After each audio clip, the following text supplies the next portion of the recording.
memiliki hidup kekal, dia akan menjadi suatu pengetahuan. Tapi kalau materi ini dibagikan bagi mereka yang sudah memiliki kepastian hidup kekal. Orang yang memiliki kepastian hidup kekal adalah orang yang percaya kepada Yesus Tuhan dan Juru Selamat untuk memperoleh hidup kekal. Itu prinsipnya. Kalau seumur hidup dia belum percaya dan menerima Yesus sebagai Tuhan dan Juru Selamat untuk memperoleh hidup kekal, dia belum memiliki keselamatan. Banyak orang yang percaya dan menerima Yesus sebagai Tuhan dan Juru Selamat untuk kesembuhan. Kira-kira itu selamat apa tidak? Selamat apa tidak? Tidak, itu yang disebut iman sementara, nanti akan diajarkan. Ya, orang yang memiliki iman yang menyelamatkan, yang posisinya pindah, orang berdosa menjadi anak Allah, adalah orang yang percaya dan menerima Yesus sebagai Tuhan dan Juru Selamat untuk memperoleh apa? Hidup kekal. Bukan percaya Yesus Tuhan Juru Selamat untuk kepentingan, untuk berkat, itu bagus. Itu setelah kita memiliki posisi sebagai apa? Anak, betul kan? Setelah posisi kita sebagai anak Allah, kita percaya enggak Tuhan pasti memberkati? Percaya enggak dia pasti menyembuhkan? Percaya. Karena kita posisi sebagai apa? Anak. Nah, untuk posisi menjadi anak hanya percaya dan menerima Yesus sebagai Tuhan dan Juru Selamat untuk memperoleh apa? Hidup kekal. Dan itu diperoleh bukan karena perbuatan baik, diperoleh karena anugerah yang kita terima dengan apa? Iman. Nah, untuk itu mereka bertumbuh. Nah, dalam pertumbuhan kehidupan rohaninya, materi ini menuntun salah satunya. Menuntun supaya apa? Supaya murid ini memiliki keyakinan kepastian apa? Hidup kekal. Diharapkan melalui ini mereka memiliki kepastian hidup yang kekal.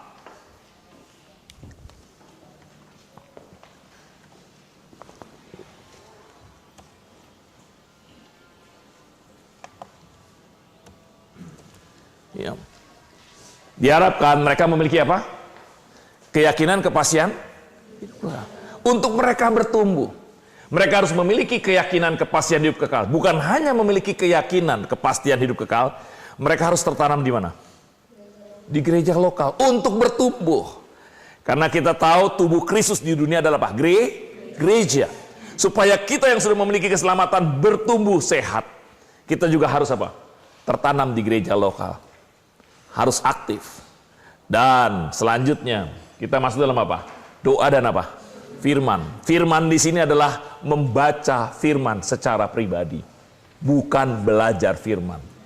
Kalau orang sudah membaca firman secara pribadi dan hidup di dalam doa, barulah dia akan meningkat lagi, yaitu belajar dan diajar oleh apa?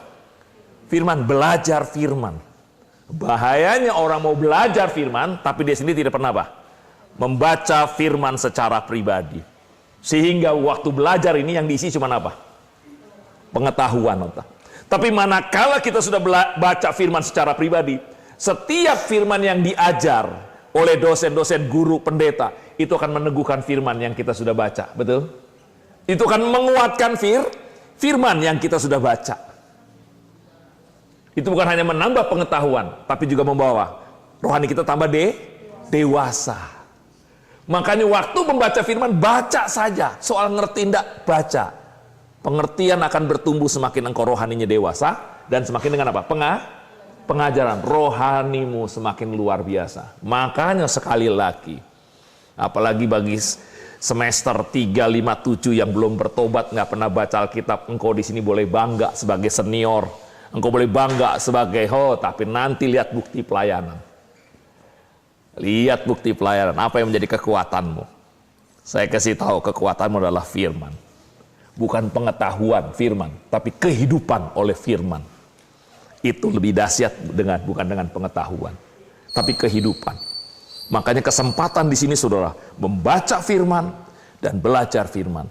Nah, kalau sudah membaca firman dan diajar firman, kita harus jemaat harus apa? Melayani di gereja lokal. Bayangin kalau saudara punya jemaat, saudara punya anak pemuda, saudara bimbing begini. Waktu dia membaca Alkitab, saudara juga ajarin apa? Pengajaran firman yang saudara sudah dapat. Wah, kalau saudara bertumbuh, nanti anak mudanya pun pasti apa? Bertumbuh. Dan akhirnya diharapkan dari hal ini menghasilkan apa? Karakter. Buah-buah roh karakter. Nah, lihat manusia itu jangan lihat ininya. Lihat ininya. Buah-buah karakternya harus ada. Dan buah-buah karakter ini diimbangi dengan buah-buah kesuksesan. Kalau kalian sebagai mahasiswa, buah-buah kesuksesan dari mana? Dari nilai. Nilai kalian harus meningkat. IP-nya harus meningkat. Itu namanya apa? Sukses. Sukses sebagai pelajar dari mana? Nilai. Makanya di sini kelihatan karakternya bagaimana. Nilainya bagaimana. Harus dicek. Nah, kalau kita sudah memiliki karakter, nilai, PI-nya menghasilkan buah-buah jiwanya gampang. Anak muda pasti mau dimuridkan oleh kita. Betul tidak? Anak muda pasti berbondong-bondong, anak SMP, SMA, mahasiswa pasti mau kita bimbing. Nah, kalau kita bimbing lagi akhirnya murid kita pun akhirnya sebut multiplikasi. Nanti yang terakhir saya akan ajarkan. Akhirnya kita akan menghasilkan generasi yang lebih hebat daripada kita. Engkau akan punya anak rohani. Engkau bukan hanya pengkhotbah, pengajar, tapi engkau juga bisa membimbing orang secara pribadi. Wah, ini kalau muter terus luar biasa. Makanya manfaatkan, gunakan ini. Ya, apalagi semester 3, 5, 7 ini kesempatan. Semester 1 engkau harus praktekkan ini. Inilah yang disebut dengan murid Yesus. Ujung-ujungnya, goal akhirnya adalah apa? Menghasilkan apa? Buah-buah jiwa. Bagaimana kita bisa menghasilkan buah-buah jiwa kalau saudara tidak memiliki kesuksesan dan buah-buah roh? Makanya kalau orang khotbah kan nggak ngeliat kita kan? Betul tidak? Ngeliatnya cuma di mimbar, cuma 2 jam kelihatan hebat. Tapi kalau saudara mau menghasilkan buah-buah jiwa, yang dilihat apanya? Karakter kita, bukan khotbah. Orang mau dimuridkan oleh saya karena ngeliat apanya? Karakter dan kepandaian saya. Tapi kalau orang khotbah, yang dikagum apanya? Khotbahnya. Di mimbarnya cuma 2 jam. Hebat pendeta itu. Tapi waktu deket dengan dia, 1 minggu bergaul dengan dia, orang kecewa semua. Karena karakternya gimana? Makanya seorang pengkhotbah, pengajar belum menghasilkan buah jiwa dipertanyakan. Nanti terakhir saya akan kasih tahu. Maka jangan bangga. Makanya sekolah akhir sini luar biasa. Engkau bisa menjadi seorang pengkhotbah, pengajar, bahkan juga pemenang jiwa. Komplit nggak? Komplit nggak? Komplit. Engkau engkau teologi, engkau leader, singer, tapi juga bisa memenangkan apa? Jiwa dan membimbing. Musinya lebih powerful. Kalau saudara hanya khotbah saja, maaf. Nanti kita akan lihat. Nah, sekarang kita lanjutkan. Kita sudah materi dalam apa? Doa pribadi. Kita tidak membahas doa pagi. Kita tidak pernah membahas doa di jemaat. Kita tidak membahas doa syafaat, bukan. Yang kita bahas pagi hari ini doa secara pribadi. Tadi pagi saudara kumpul doa. Saya tidak membahas doa itu. Saya tidak membahas doa di kebaktian, ibadah, doa syafaat, bukan itu. Yang dibahas ini adalah doa secara apa? Pribadi, masing-masing pribadi kita. Mari kita lihat buku kita. Halaman 10. Doa.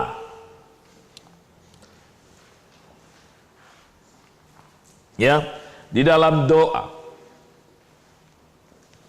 Di sini kita lihat, kita baca Matius 26 ayat 41. 1, 2, 3. Berjaga-jagalah dan berdoalah supaya kamu jangan jatuh ke dalam pencobaan. Roh memang penurut, tapi daging lemah. Ingat konteksnya ini waktu kapan? Waktu mereka doa di Taman Getsemani. Capek, sudah capek. Tapi Tuhan identikan kata apa? Doa itu sama dengan orang yang berjaga-jaga. Orang berjaga-jaga itu untuk apa? Yang namanya berjaga-jaga untuk berjaga-jaga. Maksudnya berjaga-jaga dari mana? Dari orang yang ingin melakukan yang tidak baik, bukan? Kalian dijadwalin jaga depan. Itu untuk apa? Bukan hanya sekedar nongkrong. Betul tidak? Tapi tujuannya supaya kalau ada orang yang nggak kenal, nggak bisa masuk. Doa itu adalah jaga-jaga. Karena iblis akan menyerang tubuh lemah. Tubuh kita lemah. Makanya kita berjaga-jaga dengan apa? Dengan doa. Doa itu jaga-jaga. Bayangin seandainya saudara di sini hebat, nyembah, memuji Tuhan, terus pas waktunya lemah, badan tidur, capek tidur, tidak ada yang jaga di sana. Apa yang terjadi? Walaupun engkau doa, Tuhan jaga dan lindungi. Walaupun engkau percaya, engkau hebat, pas sudah waktunya capek jam 10-11 kan capek tubuh, tidur semua, tidak ada yang jaga di situ. Kira-kira 1 minggu, 1 bulan apa yang terjadi? Jangan pelayanan bagus, tapi apa yang membuat engkau bisa berjaga-jaga? Bukan pelayanan, sekali lagi saya mau kasih tahu, pelayanan kita dalam bentuk khotbah, leader singer, mengajar apapun, itu sebagai ucapan syukur. Bukan membuat kita hebat, enggak. Membaca firman Tuhan, roh kita bertambah kuat.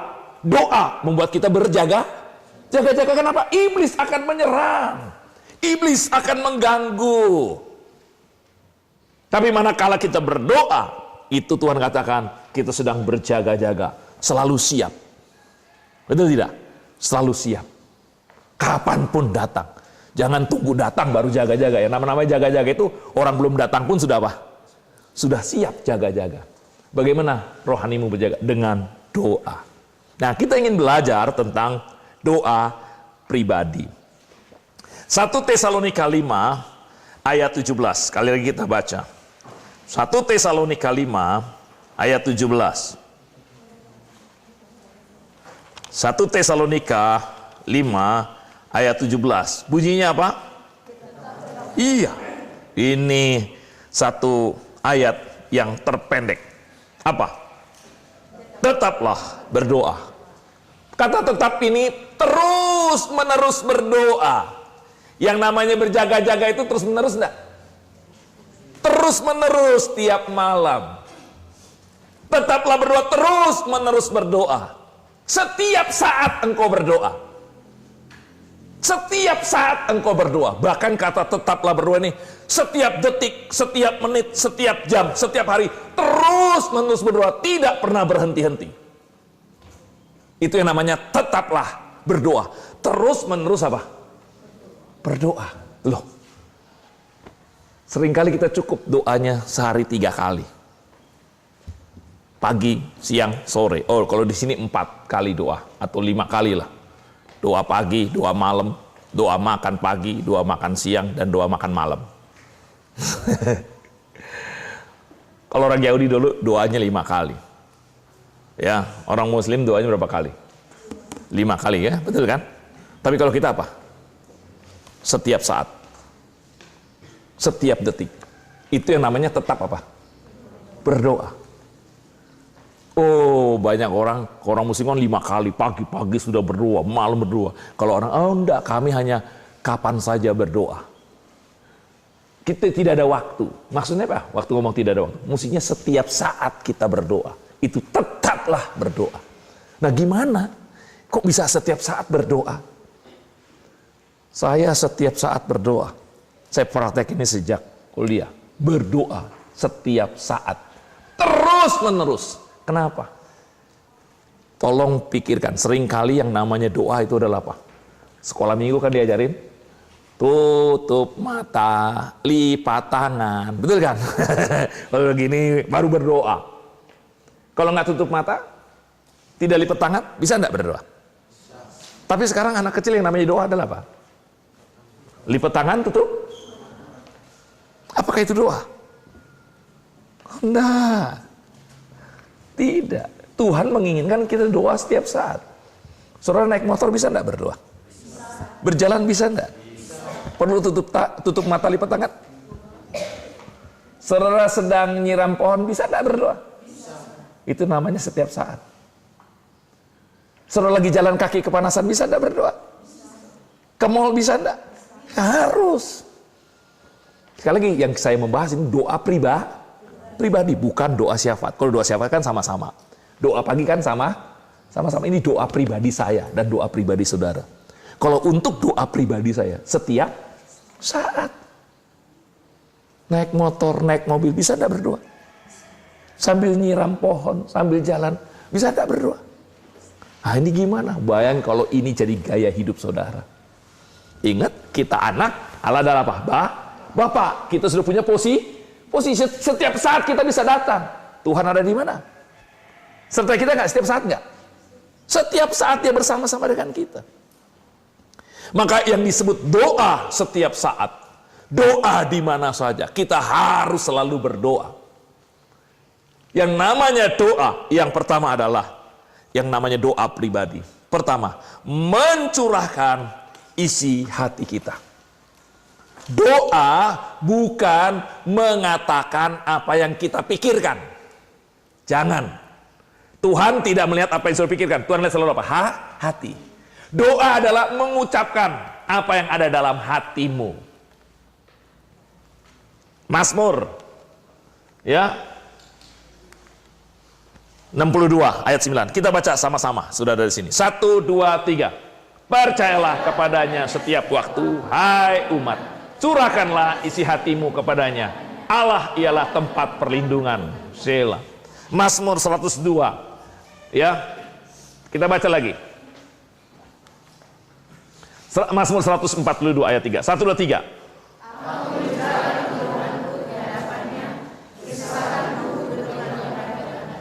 Jadi yang namanya doa, baca Mazmur, itu mencurahkan apa yang dalam hatimu. Kalau engkau lagi kepanasan, bisa anda ngomong, Bapak, aku kepanasan. Itu hatimu. Kalau engkau lagi sedih, ngomong enggak sama Bapak? Jangan ngomong, hatimu apa? Waktu engkau gembira, ngomongnya gimana? Waktu engkau lagi kecewa, doanya gimana? Tuhan, aku kecewa. Tolong pulihkan aku. Betul kan? Kuatkan, ngomong kayak ngadu gitu loh. Daripada ngomong sama temen, lebih baik ngomong sama siapa? Bapa di surga. Tuhan, aku kecewa, aku marah karena kok aku disalahkan. Waktu kita ngomong, karena engkau baca firman, Tuhan akan ngomong, firman Tuhan akan mengingatkan. Sabarlah, sukacita. Waktu firman bekerja, ada kekuatan nggak? Wah, enak nggak? Waktu saudara capek, bisa nggak ngomong, Tuhan, aku apa? Capek, Bapak. Jangan doa itu di sini. Doa di sini tuh waktu doa pimpin di depan. Betul kan? Waktu pimpin di depan, doalah dengan akal budimu. Betul? Roh Paulus kan juga doa dengan akal budi dalam roh. Betul kan? Tidak mungkin kan kita doa di depan ini, curahkan isi hati, Tuhan aku takut doa di depan. Kan nggak mungkin kan? Pakai apa doanya? Akalmu? Oh, kita berdoa untuk apa? Betul kan? Oh, untuk ini kita doa dengan akal budi, kita berdoa untuk bangsa, betul kan? Doa.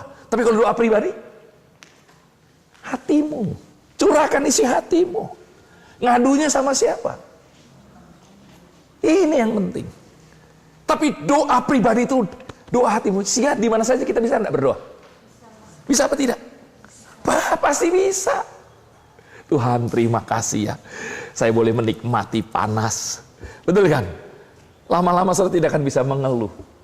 Lama, oh terima kasih Tuhan, saya bisa menyiram pohon ini. Betul kan? Karena kan tidak selama-lamanya. Betul tidak? Oh, engkau akan terus berdoa karena doa pribadi adalah mencurahkan apa? Isi hati. Makanya kalau orang sampai stres, sampai apa? Karena dia tidak pernah ngomong. Kadang-kala punya masalah disimpan. Betul tidak? Tidak berani ngomong sama teman. Nah paling sedikit saudara bisa ngomong tidak sama Bapa di surga? Kenapa tidak ngomong hatimu itu loh? Kecewa ngomong kecewa, betul tidak? Marah ngomong. Kadang-kala kalau saya jengkel sama anak saya ngomong, Tuhan, Bapak aku jengkel. Kenapa kok anakku kok nggak nurut gini-gini? Daripada ngomong sama anak, betul tidak? Ngomong sama siapa dulu? Bapak di surga. Kalau saya juga kesel sama istri saya, ngomong sama siapa? Bapak di surga. Bapak kan ngomong, ya kamu yang harus sabar, betul tidak? Ngapain emosi, enak gak ngomong sama Bapak? Oh, sangat-sangat menyenangkan. Di mana saja. Waktu kita diperlakukan tidak, lapornya sama siapa? Nah, waktu kita ngomong sama Bapak, apalagi kita sudah punya firman di sini, pasti Bapak jawabnya dengan apa? Firman. Kalau dekat firman, ada kekuatan. Sehingga setiap hasil dari doa, selalu ada sukacita. Setiap hasil dari doa pasti ada apa? Sukacita. Setiap hasil doa pasti ada sukacita. Ini kunci doa pribadi. Jangan habis doa malah apa? Bingung, tambah gelisah. Oh enggak. Anak Tuhan setelah berdoa ketemu Bapa jadi apa? Sukacita. Seperti saudara, kalau punya masalah, diem saja. Tambah pusing enggak? Tapi manakala saudara sharing sama temanmu, sama sahabatmu, paling sedikit sudah senang enggak? Sudah bebas enggak? Sama manusia saja bebas. Apalagi ngomong sama siapa? Oh, kalau Tuhan ngomong bukan kayak teman kita, cuma dengar, oh iya, kasihan ya, begini-gini. Enggak. Bapak bukan hanya diam, dia akan ngomong, dia berikan kekuatan, dia berikan apa? Penghiburan, dan dia jamin pasti kamu bisa. Kira-kira gimana? Makanya kenapa kok banyak anak Tuhan habis berdoa, amin, kok tambah pusing? Nggak ketemu Bapak di surga, ngomong sama siapa? Kita ngomong sama teman saja, rasanya sudah 40-50% sudah bebas, enggak? Betul kan? Walaupun teman kita belum bisa apa? Menolong. Paling sedikit sudah keluar nggak beban kita?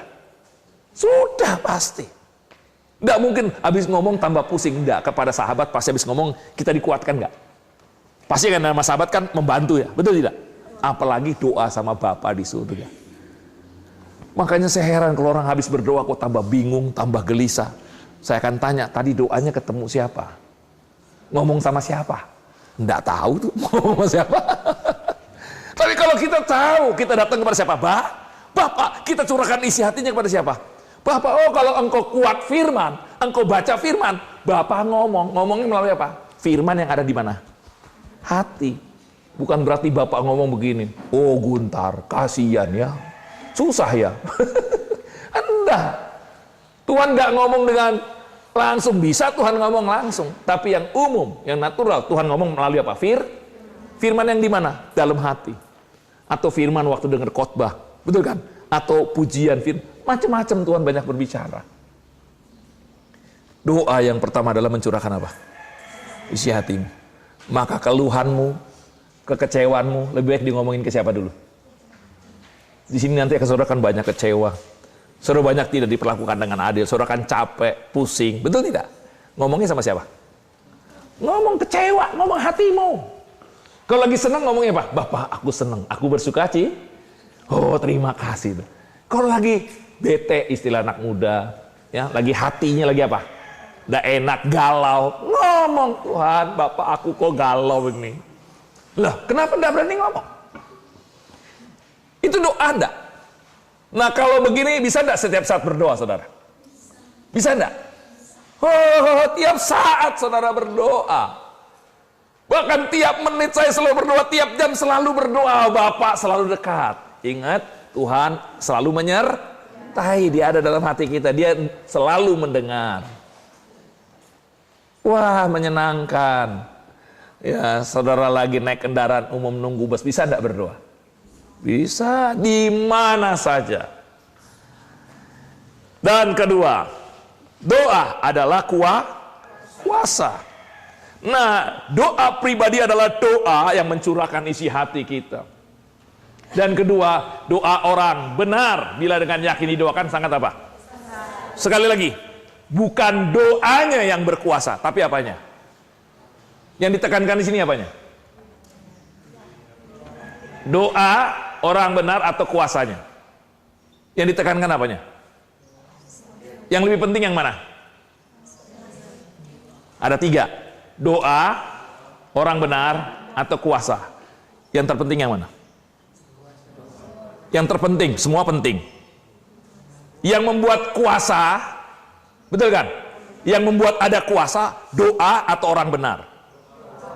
Nah, itu kekeliruan luar biasa. Yang membuat kuasa bukan doa, orang benar yang berdoa. Bukan doanya. Bukan kayak dukun. Kalau dukun apa yang berkuasa? Doanya. Kalau orang percaya enggak, siapa yang berkuasa? Orang. Kalau orang tidak benar, doanya ada kuasa enggak? Makanya kau jadi orang benar dulu, bukan doa yang berkuasa, keliru. Orang yang berdoalah, betul? Yang ada apa? Kuasa. Yesus ada di mana? Kalau kita orang benar, doa kita, ucapan kita ada kuasanya enggak? Karena apanya? Makanya kalau saudara nggak benar, doa pun nggak ada kuasanya. Doanya di awang-awang. Doanya mentok. Minta terus, nangis terus. Doa 1 minggu nggak ada kuasanya, bingung. Minta didoakan sama pendeta. Betul kan? Pendeta, didoakan pendeta nggak manjur, minta pendeta Jakarta doakan. Pendeta Jakarta nggak bisa, minta pendeta Amerika doakan. Nggak manjur juga. Undang Pak Guntar, suruh doakan. Saya tumpangi kaki, pergi loh. Padahal kita punya kuasa enggak? Punya enggak? Pendeta teman itu hanya meneguhkan, betul tidak? Menguatkan, tapi kita punya kuasa enggak? Punya, karena engkau orang benar. Nah, kuasa apa dalam hidup orang benar? Jadi sekali lagi bukan doanya. Doa itu kalau orang dukun kan doanya menjadi mantra kan? Betul tidak? Mantranya kan yang berkuasa. Anak Tuhan bukan itu. Anak Tuhan apa yang berkuasanya? Orang benar. Jadi kalau orang berdoa ada kuasanya enggak? Enggak ada. Yang berkuasa Saudara orang benar. Sudah, kenapa? Dibenarkan oleh darah siapa? Darah Yesus. Kita sudah punya firman, betul? Pasti ada kuasa enggak? Nah, sekarang kuasa apa? Doa orang benar. Pertama, doa orang benar besar kuasanya. Kuasanya pertama apa? Kuasa mengubah hidup orang yang berdoa. Itu tulis. Kuasa mengubah hidup orang yang Berarti pertama doa saya orang benar, saya berdoa. Ada kuasanya enggak? Kuasa apa pertama? Mengubah siapa? Hidup diri sendiri.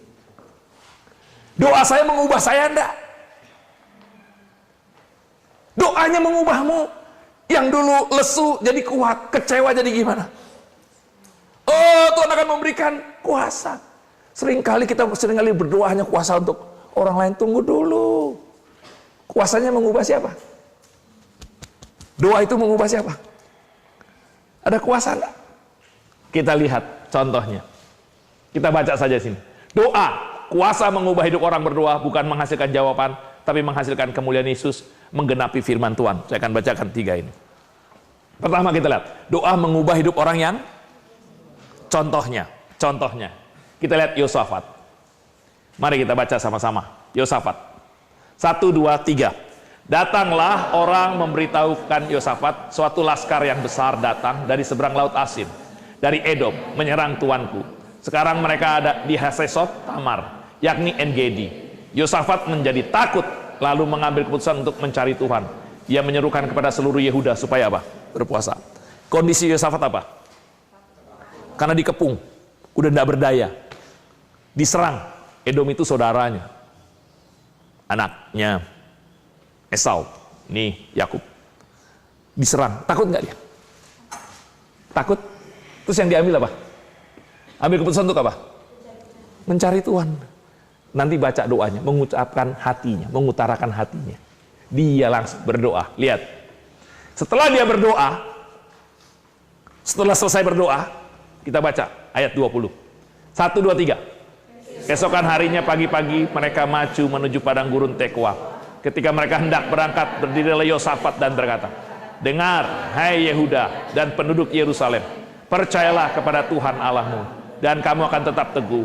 Percayalah kepada nabi-nabinya, dan kamu akan berhasil." Musuhnya sudah dikalahkan belum? Musuhnya sudah dikalahkan belum? Sudah perang belum? Belum. Tapi yang berubah apanya? Siapa yang berubah? Doanya mengubah siapa? Kalau di sini, doa mengubah Yosafat kan? Dia takut ada masalah, betul kan? Masalahnya belum selesai, masalah tetap ada, tapi yang berubah apanya? Menjadi apa? Percaya. Musuhnya sudah dikalahkan belum? Musuhnya masih mau menyerang, tapi yang berubah apanya?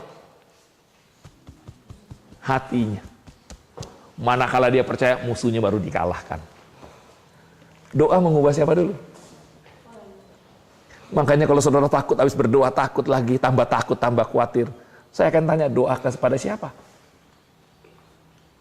Doa itu berkuasa. Pertama mengubah siapa? Itulah orang benar. Makanya kalau orang tidak benar berdoa pun nggak akan berubah dirinya. Apa orang benar? Kita lihat. Orang yang sudah memiliki hidup kekal. Memiliki keyakinan kepastian hidup kekal. Baca firman, tertanam. Itu orang benar melakukan firman. Pas hidup kita berubah. Oh, ketemu Bapak ngomong firman, akan ada perubahan. Walaupun masalah tetap ada, betul? Persoalan belum diselesaikan. Tapi yang berubah apa ya? Di sini sudah apa? Berubah. Percayalah. Lihat. Yang kedua. Siapa? Daud. Yang kedua kita lihat Daud. Contohnya Daud. Mari kita baca sama-sama. Untuk Tabrek. Doa Mazmur. Yosafat tadi ya. Daud sekarang. Contohnya Daud. Kita baca. 1, 2, 3. Jangan musnahkan Miktam dari Daud. Ketika ia lari daripada Saul ke dalam gua. Kasihanilah aku ya Allah, kasihanilah aku, sebab kepadamulah jiwaku berlindung. Dalam naungan sayapmu aku berlindung sampai berlalu penghancuran. Lihat, ini siapa? Daud. Masih ingat ceritanya? Kalau saudara baca Alkitab pasti ingat. Kalau tidak baca Alkitab pasti tidak ingat. Siapa yang ingin membunuh Daud? Saul. Orang tua rohaninya. Pemimpin raja yang diurapi. Ngiri sama Daud. Daud yang masih muda mau dibunuh. Padahal Daud sudah diurapi. Betul kan? Dijaga sama Tuhan. Tapi mau dibunuh oleh Saul. Akhirnya Daud apa? Lari. Lari kemana-mana tetap dikejar sama Saul. Lihat, yang mengejar itu siapa? Orang yang diurapi itu. Saul orang yang diurapi Tuhan nggak? Yang dipilih Tuhan nggak? Bayangin orang yang diurapi Tuhan, orang yang dipilih Tuhan menjadi Raja Israel. Sekarang ingin membunuh anak Tuhan. Daud juga dipilih Tuhan. Kira-kira gimana hatinya? Kalau saudara dibenci sama orang luar, enggak apa-apalah. Betul tidak? Biasa enggak? Kalau saudara dimarahin orang luar, biasa enggak? Coba kalau yang membenci teman sendiri, rasanya gimana? Teman kamar sendiri, ayo. Oh, enggak gampang. Betul tidak? Apalagi yang marahin saudara, yang membenci saudara, pimpinan rohani. Kira-kira gimana? Oh, enggak rohani dia, enggak ada urapan. Lihat, Daud itu ingin dibunuh oleh siapa? Pemimpin rohaninya. Orang yang diurapi Tuhan, kok bisa? Kita lihat Daudnya saja. Kira-kira kondisi Daud kayak gimana? Kalau saudara kayak Daud gimana? Engkau sudah mengalahkan Goliat, pelayannya hebat, pelayanannya luar biasa. Malah pemimpin rohaninya gimana? Membenci, ingin membunuh. Kira-kira gimana? Hah? Saudara sudah melakukan firman Tuhan, pelayannya hebat, orang banyak diberkati. Sekarang pemimpin rohani membunuh. Iya, gimana? Oh, Daud lari. Saya tidak tahu kondisinya, tapi nanti kita lihat. Pas dia lari, dia masuk ke dalam apa? Gua. Guanya namanya gua apa kalau masih ingat? Adulam. Itu orang yang baca Alkitab. Gua Adulam. Nah, waktu dia lari, masuk ke gua Adulam, ketemu orang-orang yang bagaimana? Orang-orang yang stres, orang-orang yang dikejar hutang, orang-orang yang ketakutan. Bayangin. Orang sedang masalah, ketemu orang apa? Masalah. Bayangin, ketemunya siapa? Orang-orang yang punya masalah. Terus orang yang punya masalah, lihat ini Daud pemimpin yang dikejar-kejar juga. Biasanya kalau orang yang sakit hati, ketemu orang sakit hati jadi apa?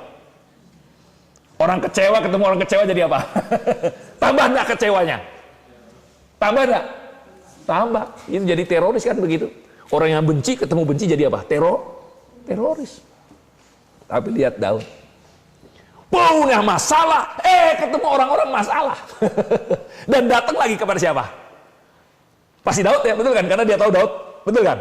Ngomong sama Daud. Tapi apa yang dilakukan Daud? Kita lihat, baca sama-sama. Ayat 8, ini ayat 3-2-nya dia berdoa. Doanya curahan hatinya. Dia mengutarakan hatinya. Nanti baca sendiri berdoa. Tapi hasil doanya itu apa? Kita baca sama-sama. 1, 2, 3.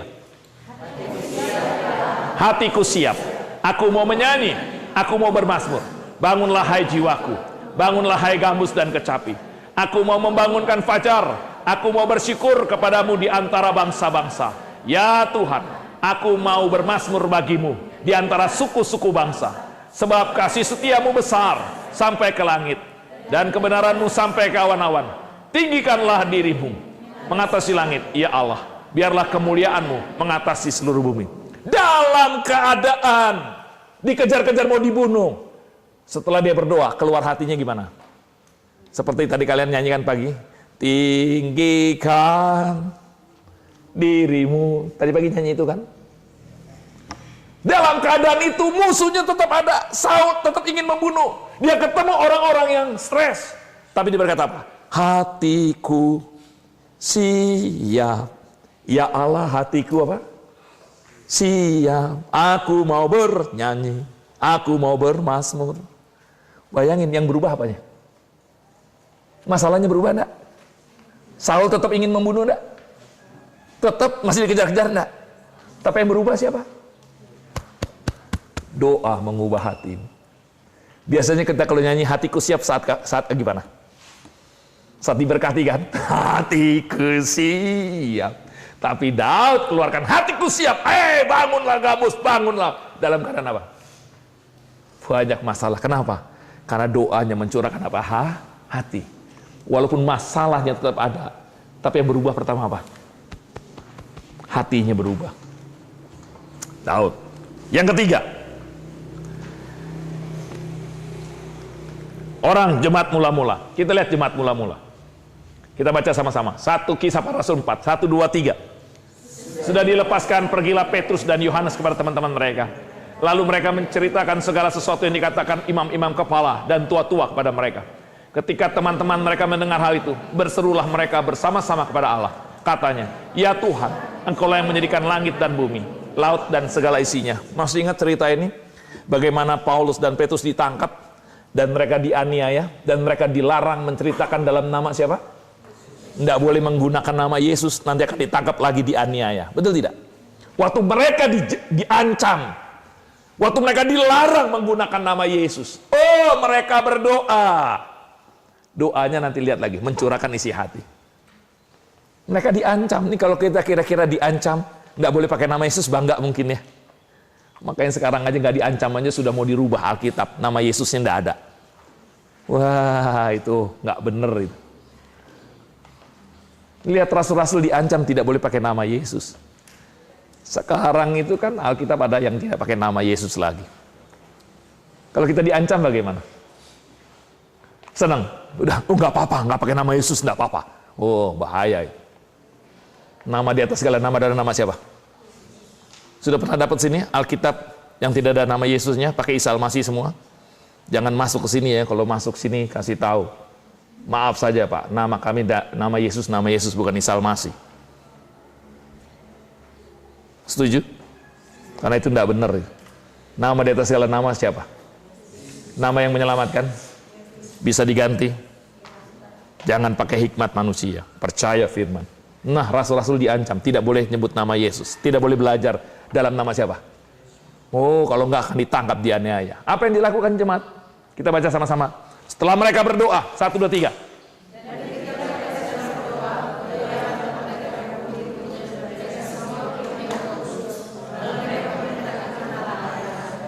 Malah gimana?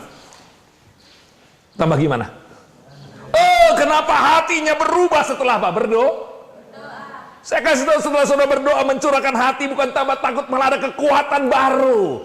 Kita sendiri heran, kok bisa, kok mampu, kok berani. Itulah pekerjaan Roh Kudus dalam hidup kita, betul? Pada dasarnya kita takut kan? Tapi manakala kita berdoa sama Bapa, yang memberikan kekuatan siapa? Yang merubah hidup kita siapa? Doa merubah hidupmu. Doa tidak mengubah orang lain. Pertama, doa merubah hidupmu. Dan kita lihat orang percaya, Matius pasal 6 tadi. Dan ampunilah kami akan kesalahan kami, seperti kami juga mengampuni orang yang bersalah pada apa? Kita baca sama-sama 14-15. 1, 2, 3.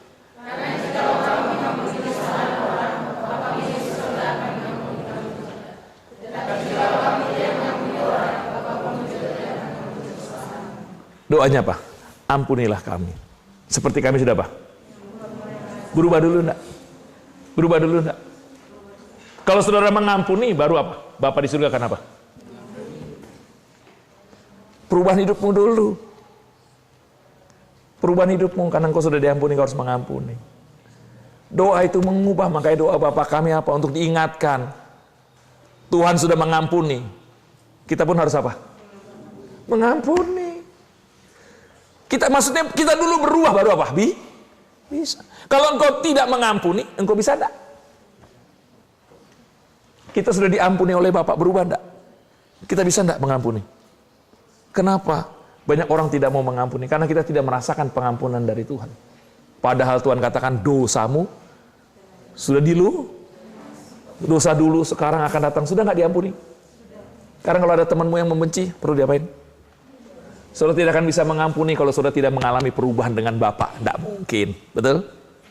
Makanya engkau dulu harus memiliki hubungan dengan Bapa, engkau merasa diampuni, engkau terima, engkau bisa mengampuni orang. Makanya yang berubah siapa dulu? Jangan suruh temanmu berubah, jangan suruh dosenmu berubah, jangan suruh ketua asrama berubah, jangan. Yang harus berubah siapa? Kebanyakan sini kan yang mau berubah orang lain, kita tidak berubah. Maka doa pribadi pertama mengubah diri sendiri. Itu kuasa. Lanjut. Doa mengubah orang yang berdoa. Ini contohnya. Daud, Yosafat, jemaat. Doa mengubah hidup orang yang berdoa. Orang yang diubah itulah yang mengubah apa? Dunianya. Kalau doa itu sudah merubah saya, hanya doa saya bisa tidak merubah orang lain? Lihat, setiap saudara nanti sharing kan. Pernah berdoa? Sering berdoa? Jangan sebut waktu saat makan, pagi, siang, malam, ya enggak berubah lah. Kadang-kadang habis doa, lupa lagi apa doa ya. Tapi maksudnya doa pribadi. Kalau belum, sharingkan belum. Tapi kalau sudah pengalaman, waktu doa pribadi ngalamin apa? Enggak ada apa-apa tuh. Pokoknya doa saja ngomong. Kita saling cek, betul kan? Saling ayo gimana sekarang? Betul tidak? Lakukan ini, doa itu menyenangkan. Dulu saya pikir doa itu gimana ya? Saya pikir doa itu, waduh saya mau doa 3 jam. Guntar mau berdoa 3 jam. Hebat. Supaya menjadi pendeta yang hebat. Ada waktu berdoa 3 jam. Hebat enggak? Luar biasa. Saya mulai berdoa di kamar. Teng. Setengah jam udah bingung mau doa apa lagi. Udah capek. Nggak bisa 3 jam itu. Lama-lama 1 minggu nggak doa lagi. Habis mau doa gimana? Mau doa ngomong-ngomong kaki udah pegel pikiran. Pas niat, ya 15 menit. Mau 3 jam gimana? Nggak bisa saya tuh. Doa diam itu, waduh bingung, saya stres sendiri. Katanya doa enak. Betul tidak? Tapi doa apa ya? Doanya dicatat. Setelah dicatat, ini yang doakan, baca, nggak nyambung juga. Mana doanya yang menyenangkan? Mana sih? Setelah saya praktekkan ini. Wah, doa menyenangkan. Doa pribadi? Kecuali waktu mau doa syafaat. Saya perlu doakan ini. Saya catat doa syafaat. Lain lagi. Betul kan? Tapi doa pribadi gampang enggak? Bayangin kalau setiap saat engkau berdoa. Kira-kira sehari udah lebih enggak 3 jam berdoanya? Lebih enggak? Lebih. Menyenangkan enggak? Jadi pemikiran yang namanya doa itu bukan masuk kamar, tutup mata, lipat apa? Tangan. Apalagi di asrama, baru begini saja sudah teman, rohani loh. Betul? Mau doa gimana lagi, betul kan? Baru mau berlutut, betul kan? Lipat tangan tutup, Tuhan, alah. Mau doa gimana? Tapi coba kalau saudara sambil jalan, ya kondisi di asrama, betul kan? Lagi kita doa menengadah, ada yang jatuhin kursi lapang, prang, tutup pintu, terganggu enggak? Terus doanya mau gimana? Akhirnya ya doa pagi toh. Makan pagi, siang, malam, dan doa malam. Doa pribadinya enggak ada. Tapi kalau begini bisa enggak doa pribadi? Sambil nyiram, bisa enggak berdoa? Sore ngelihat, aduh menyenangkan doanya. Kayaknya Bapak itu dekat, selalu dekat. Luar biasa. Akhirnya kau berubah enggak? Mau praktekkan ini? Lihat, itu sangat-sangat menyenangkan. Doa berkuasa mengubah dirimu. 2. Doa mengubah apa? Bukan menghasilkan jawaban. Nah, biasanya kita doa selalu mau menghasilkan apa? Jawabannya maunya apa? Jawabnya maunya apa? Ya dan instan, cepat. Harus jawabnya iya dan apa? Cepat, baru dahsyat. Haleluya. Amin. Akhirnya saudara kecewa terus. Karena kalau doa selalu mengharapkan jawaban, kecewa. Sekali lagi, doa bukan menghasilkan apa? Lihat, saya belajar, doa tidak menghasilkan jawaban, tapi menghasilkan apa? Apa maksudnya? Perhatikan ini, maksudnya perhatikan. Kalau orang tidak memperhatikan, supaya jangan dicuri sama iblis. Perhatikan ini. Kita lihat doa, jawaban Tuhan. Kalau setiap kita berdoa, jawaban Tuhan selalu ada 3 jawaban Tuhan. Tuhan selalu jawab apa? Ya, tidak, tunggu. Selalu itu. Itu jawaban Tuhan. Ya, betul tidak? Tidak enggak? Tidak. Bisa enggak Tuhan ngomong tidak? Seperti siapa? Paulus. Duri dalam daging. Udah 3 kali berdoa. Tuhan ngomong apa? Tidak. Apa duri dalam daging? Sakit. Tuhan jawab enggak? Tuhan jawabnya, jawab. Jawabannya apa? Tidak sembuh. Hah? Kira-kira? Tuhan jawab? Betul. Jawabannya apa? Kita baca sama-sama. 1, 2, 3. Jangan meninggikan diri karena pernyataan-pernyataan yang luar biasa itu. Maka aku diberi suatu duri dalam dagingku, yaitu seorang utusan iblis untuk menggocok aku, supaya aku jangan meninggikan diri.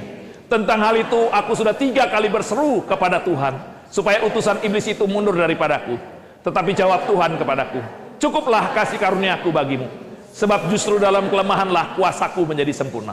Sebab itu terlebih suka aku bermegah atas kelemahanku, supaya kuasa Kristus turun menaungi aku. Karena itu aku senang dan rela dalam kelemahan, di dalam siksaan, di dalam kesukaran, di dalam penganiayaan dan kesesakan, oleh karena Kristus. Sebab jika aku lemah, maka aku kuat. Duri dalam daging itu sakit penyakit. Paulus itu hamba Tuhan yang penuh dengan sakit penyakit. Padahal dia sendiri pun menyembuhkan orang, bukan? Tapi dirinya penuh dengan apa? Sakit penyakit. Berapa kali dia berdoa minta disembuhkan? Berapa kali? 3? Disembuhkan nggak sama Tuhan? Berarti jawaban Tuhan apa? Yakin Tuhan bisa ngomong tidak? Tapi kalau fokusmu jawaban, waktu Tuhan ngomong tidak, kecewa enggak? Doa puasa enggak? Kita maunya doanya jawabannya apa? Yes, haleluya. Lihat, Paulus saja Tuhan ngomong tidak. Yang kedua siapa yang ngomong tidak? Tuhan Yesus kan? Di Taman Getsemani, betul tidak? 3 kali Yesus berdoa, jauhkan cawan ini daripada. Tapi Yesus ngomong, Bapak ngomong apa? Tidak. Bisa enggak Tuhan ngomong iya? Bisa enggak ngomong tunggu? Lihat, ngomong iya langsung dijawab. Ya, ini ngomong iya. Waktu Tuhan ngomong, jawabannya iya. Kekurangan anggur, betul? Tuhan ngomong apa? Tunggu. Nah, dengan 3 ayat ini jelas. Doa bukan menghasilkan jawaban, tetapi kuasa membawa kemuliaan nama Tuhan. Lihat, kalau doa, itu jawabannya apa? Bisa tidak, bisa apa? Fokus saudara yang mana? Doamu fokusnya apa? Nah, kalau doa yang berkuasa, jangan berfokus pada ini. Fokusnya jangan ini. Ini hanya percaya. Fokus kita adalah apa? Ini dia. Kuasa untuk apa? Tuhan, apapun doa saya, walaupun engkau jawab tidak, yang penting siapa? Yesus dimuliakan. Jangan maunya selalu amin. Iya, ini pengajaran yang bahaya. Pengajaran yang ngomong selalu yes, amin itu paling bahaya. Doa kita bukan menghasilkan jawaban, tapi menghasilkan apa? Karena kita diciptakan untuk kemuliaan siapa? Maka Paulus berkata, aku lebih bangga dengan kelemahan. Yang penting nama siapa dimuliakan. Itu loh. Tuhan, aku terima kalau saya tidak punya uang. Tapi yang penting nama siapa dimuliakan. Wah, waktu Tuhan dimuliakan, wah Tuhan nggak tahan, betul? Diberkati terus enggak? Ingat, fokusnya jangan jawaban. Jawabannya pasti apa? Iya. Walau Tuhan jawab iya, nama siapa dimuliakan. Kalau Tuhan ngomong tidak, nama siapa dimuliakan. Kalau Tuhan ngomong tunggu, nama siapa dimuliakan. Ingat, doa kita pasti Tuhan jawab. Pasti. Tapi ingat, jawabannya ada 3. Apa jawabannya? Tidak, iya, tunggu. Nah, bagi kita, Tuhan jawab iya, bukan bangga dengan jawabannya. Tapi banggalah, nama siapa dimuliakan. Kalau Tuhan ngomong tidak, janganlah bangga karena tidaknya. Tapi nama siapa dimuliakan. Kalau Tuhan ngomong tunggu, yang penting nama siapa dimuliakan. Itu. Jadi fokus doa berkuasa untuk membawa apa? Bukan membawa apa? jawaban. Karena setiap doa Tuhan pasti apa? Jawab. Tuhan nggak mungkin diem. Pas kita berdoa, enggak. Tuhan nggak, oh iya doa ya, sakit ya, oh iya kasihan ya. Enggak, Tuhan nggak ngomong, Tuhan langsung jawab. Cuman kita nggak ngerti. Kita selalu sudah punya konsep jawabannya harus apa? Ya. Kalau sakit, kita sudah punya konsep jawabannya harus apa? Sembuh. Kalau Tuhan ngomong tunggu, kalau Tuhan ngomong tidak sembuh, fokus kita sekarang doa untuk memuliakan siapa? Maka doa saya, Tuhan, saya punya rencana ini. Tapi kalau rencana saya tidak memuliakan nama Engkau, lebih baik batalkan. Amin. Amin. Karena hidup kita tuh memuliakan siapa? Bayangin kalau doanya kayak begitu. Saudara boleh minta? Kan doa kan suruh minta. Saudara minta apa? Minta jawaban atau minta kemuliaan Tuhan? Beda ya. Kan Tuhan suruh minta apa saja, betul tidak? Saya minta, tapi sekarang mintanya untuk apa? Bukan untuk diri sendiri, tapi minta apa? Minta istri, minta suami, tapi nama Tuhan dimuliakan. Jangan hanya minta istri, jangan hanya minta suami. Keliru. Dikasih suami nanti yang rugi, katanya minta suami. Mintalah suami, supaya dengan suami saya lebih memuliakan apa? Mintalah istri, supaya melalui dapat istri saya memuliakan siapa? Nah, itu loh. Jangan berdoa minta istri, jangan pernah berdoa minta suami. Keliru. Minta untuk apa? Mau praktekkan ini? Dahsyat enggak? Ketiga. Ya, ini kemuliaan nama Tuhan. Doa kuasa menggenapi firman Tuhan. Kita punya masalah, sakit. Biasanya kalau orang sakit maunya apa? Kalau keuangan, doanya minta apa? Kalau ada penderitaan, kan doanya begini kan? Kalau kalian masih doanya begini levelnya, kasihan deh. Saya mau saudara level doanya bukannya sakit jangan minta disembuhkan. Nggak punya uang jangan minta diberkati. Kalau begini saudara, apa bedanya dengan orang dunia? Orang dunia sama enggak? Sama nggak doanya begitu? Bahkan orang dunia jawabannya lebih cepat.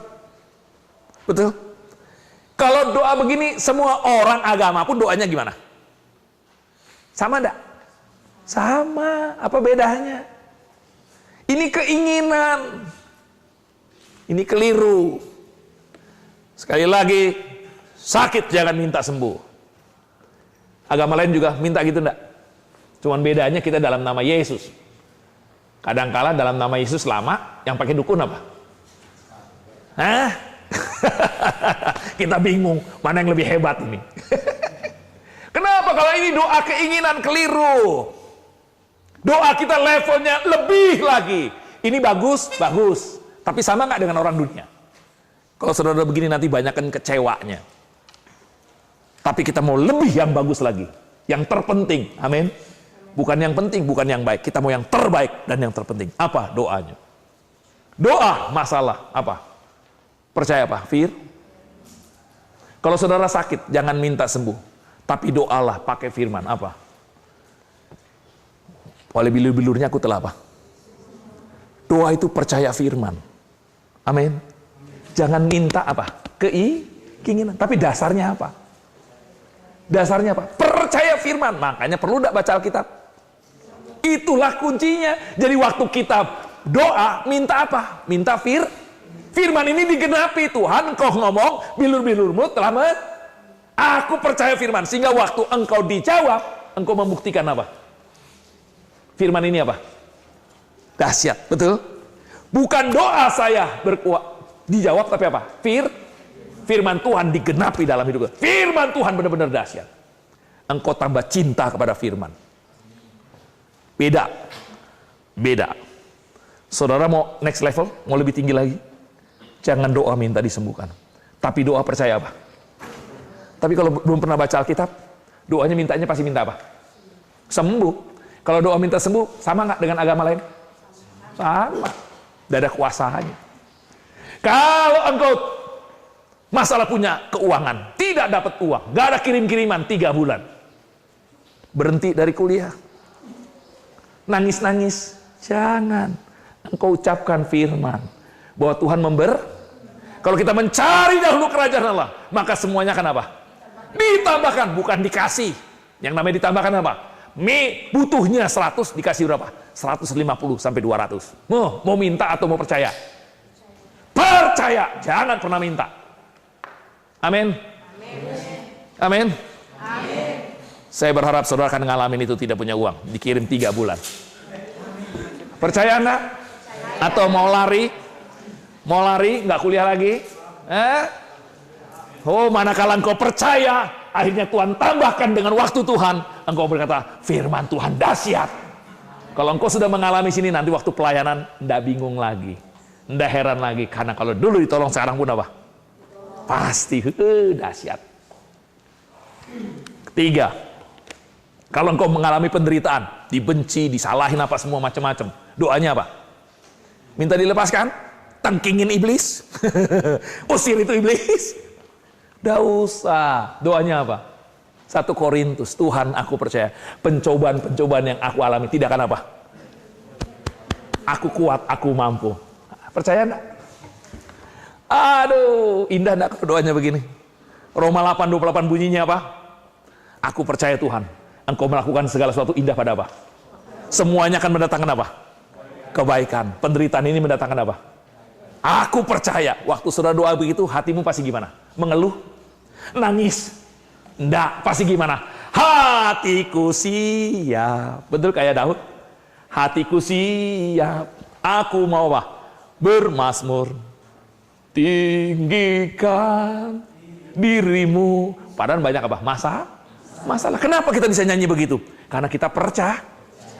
Nah, sekarang doa menghasilkan apa? Menggenapi apa? Mau saudara? Ada 3 kuasa doa tadi. Pertama, doa mengubah apa? Diri sendiri. Kedua, doa apa? Doa apa? Bukan berfokus pada jawaban, tapi mendatangkan apa? Kemuliaan nama Tuhan. Ketiga, doa menggenapi apa? Tapi doa yang bagaimana? Mencurahkan isi hati. Saudara, praktekkan ini. 3 doa. Ya, pendoa adalah seorang yang telah diselamatkan. Amin. Memiliki anak, meyakini Tuhan mengabulkan, dan apa? Mengetahui kehendak Tuhan melalui firman. Makanya saudara harus baca firman dulu, enggak? Perlu baca firman enggak? Perlu. Ya, kalau manakala saudara baca firman, doanya mencurahkan apa? Isi hati. Doa yang mencurahkan isi hati ada kuasa. Betul? Kuasanya apa doa kita? Mengubah apa? Hidup kita. Kedua, doa apa?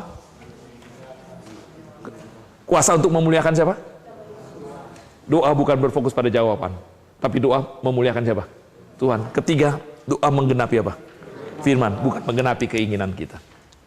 Kalau doamu kayak begini, waduh, wah dahsyat. Kita laut Tuhan kita luar biasa. Oh, Tuhan akan memberkati kita. Mari kita berdoa. Haleluya.